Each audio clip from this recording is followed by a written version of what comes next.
bisa dimulai, Pak. Pak Aris bisa live room, Pak Aris? Pak Aris ini kok masih ada Pak Aris? Mana ya Pak Aris? Ya silakan di record dulu Bu Diana. Sudah, ya, Pak. Bu Diana record. Sudah, silakan dimulai Diana. Bismillahirrahmanirrahim. Assalamualaikum warahmatullahi wabarakatuh. Yang terhormat Bapak dosen Bapak Rosikan, mohon izin untuk share screen dan mempresentasikan modul ajar yang telah saya buat. Ini untuk identitas. Pertama itu ada identitas, ada nama, tahun penyusun, jenjang sekolah. Ini ada kompetensi awal.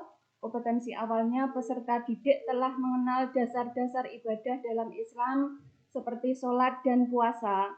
Yang kedua, peserta didik mengetahui perubahan fisik yang terjadi saat pertumbuhan.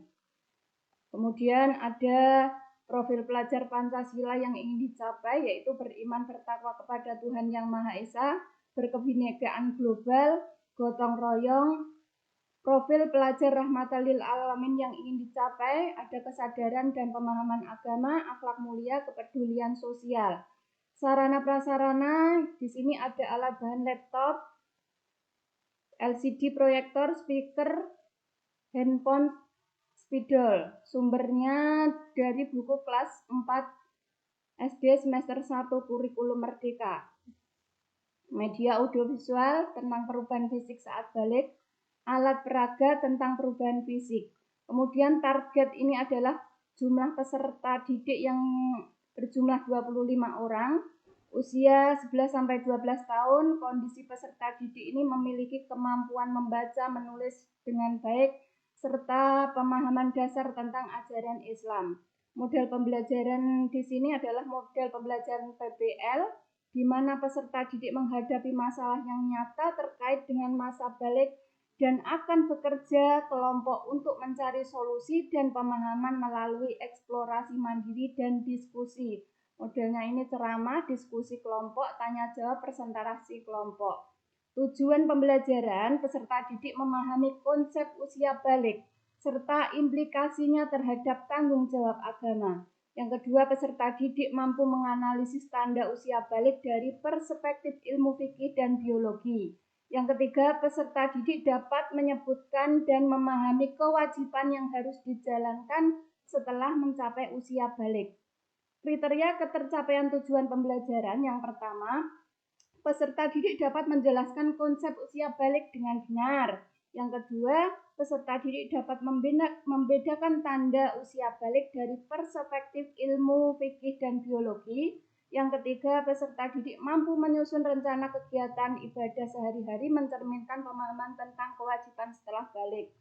Kemudian ada pertanyaan pematik, apa yang dimaksud dengan usia balik, apa saja tanda seorang telah mencapai usia balik, bagaimana tanggung jawab kita sebagai muslim berubah setelah mencapai usia balik. Kegiatan pembelajaran di sini pendahuluan. Pertama, guru membuka pelajaran dengan salam dan doa. Kedua, membangkitkan semangat peserta didik dengan ice breaking, tepuk anak soleh, dan menyanyikan lagu profil pelajar Pancasila. Kemudian, menyampaikan tujuan pembelajaran, motivasi guru mengaitkan materi hari ini dengan kehidupan sehari-hari, menjelaskan pentingnya memahami usia balik dan tanggung jawab keagamaan yang menyertainya. Yang kelima, persepsi, guru mengingatkan kembali tentang perubahan fisik dasar ibadah yang sudah pernah dipelajari. Yang keenam, guru membagi peserta didik ke dalam beberapa kelompok kecil yang akan bekerja selama kegiatan inti. Kemudian kegiatan inti, sintak pertama, ini orientasi pada masalah. Guru menjelaskan tentang perubahan fisik dan emosional yang terjadi pada saat memasuki usia balik melalui slide PPT. Guru memberikan sebuah masalah yang harus dipecahkan oleh peserta didik. Kemudian sintak yang kedua, organisasi untuk belajar. Guru membimbing setiap kelompok mendiskusikan masalah yang diberikan, memberikan arahan tentang langkah yang harus mereka lakukan dengan mencari solusi. Yang kedua, membagikan lembar kerja yang berisi panduan untuk mengidentifikasi tanda balik dan kewajiban setelah balik. Yang ketiga, peserta didik dalam kelompok masing-masing melakukan penyelidikan berdasarkan lembar kerja yang diberikan. Kedua, mengidentifikasi tanda balik pada laki-laki dan perempuan, serta mendiskusikan kewajiban yang harus dipenuhi setelah balik.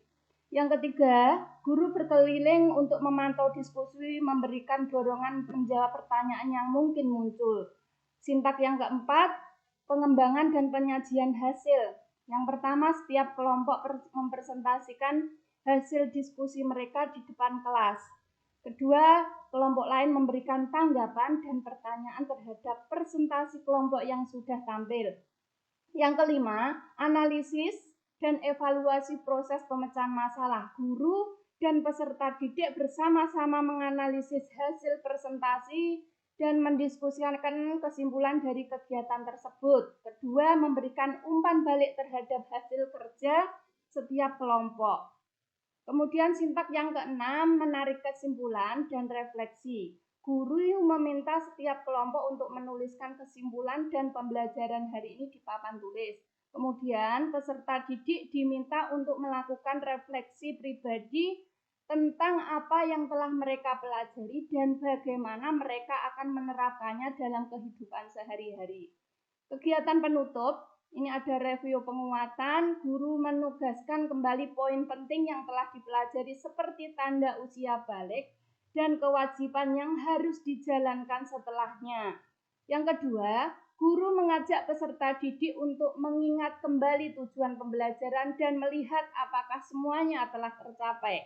Kemudian ada refleksi, guru meminta beberapa peserta didik untuk menyampaikan kesan pelajaran yang mereka dapatkan dari kegiatan hari ini. Guru memberikan motivasi kepada peserta didik untuk lebih memahami dan menghargai masa balik sebagai bagian penting dari kehidupan mereka. Kemudian penutup, guru menutup kegiatan pembelajaran dengan doa bersama. Guru mengucapkan salam, mengingatkan tentang tugas rumah jika ada, atau persiapan untuk pembelajaran berikutnya. Kemudian asesmen, di sini ada asesmen diagnostik. Bentuknya pertanyaan pematik sebelum pembelajaran dimulai. Terus tanya jawab sebagai tindak lanjut. Dan asesmen kedua, formatif, penilaian proses, observasi sikap, forma berupa presentasi dan pameran hasil karya, keterampilan, dan pengetahuan selama peserta didik memahami tanda usia balik dan kedewasaan dengan benar serta kewajiban bagi anak yang balik. Kemudian sumatif, ini tes tertulis, isian, jawaban singkat, dan uraian. Kemudian ini ada pengayaan dan remedial. Pengayaan ini diberikan kepada peserta didik yang sudah memenuhi KKM. Kalau remedial itu diberikan kepada peserta didik yang belum memenuhi KKM. Itu Pak. Untuk presentasinya hanya itu, Pak. Ya, terima kasih terima kasih Bu Diana Rosi sudah presentasi modul ajar. Ada beberapa hal yang perlu kami tanyakan terkait dengan pengalaman-pengalaman yang sebelumnya ya pernah kita pelajari setelah Bu Diana di PPG. Yang pertama terkait dengan materi. Tadi materinya apa Bu Diana? Menyambut usia balik Pak. Menyambut usia balik. Nah, bagaimana Ibu mengkontekstualisasikan materi itu dalam kehidupan nyata? Saya mengaitkan dengan realitas kehidupan sehari-hari dengan cara menjelaskan bahwa balik ini adalah fase alami yang diikuti tanggung jawab agama seperti sholat dan puasa. Kemudian mengatur waktu antara belajar, bermain, dan ibadah. Kemudian aktivitas yang relevan itu mendiskusikan tanda-tanda balik dan buat jadwal ibadah harian. Kemudian penerapan dari nilai sosial itu mengajarkan gotong royong dan kepedulian, mendorong siswa saling mendukung dalam kewajiban agama, tuh Pak. Ya, terus kemudian satu lagi terkait dengan Ibu kan kemarin sudah belajar tentang teori belajar ya Bu ya. Iya, Saya pengen Ibu menyebutkan satu teori belajar kemudian dijelaskan. konstruktivisme Pak. Konstruktivisme Nah, ini adalah proses aktif di mana siswa membangun pemahaman mereka sendiri melalui interaksi lingkungan. Kemudian penerapannya siswa itu diberikan masalah yang dipecahkan sendiri dan kelompok, memberikan tugas, siswa nah itu mencari informasi, melakukan eksperimen dan menarik kesimpulan. Kemudian mendorong siswa mendiskusikan, bekerja sama mencapai pemahaman bersama, gitu Pak. ya. Nah, itu yang konstruktivisme ya. Nah, kemudian itu untuk teori belajar sekarang masuk kepada bagaimana strategi ya kan. Kalau membuat modul itu kan ada istilah CP, TP, dan ATP. Jelaskan ke saya apa itu CP, TP, dan ATP.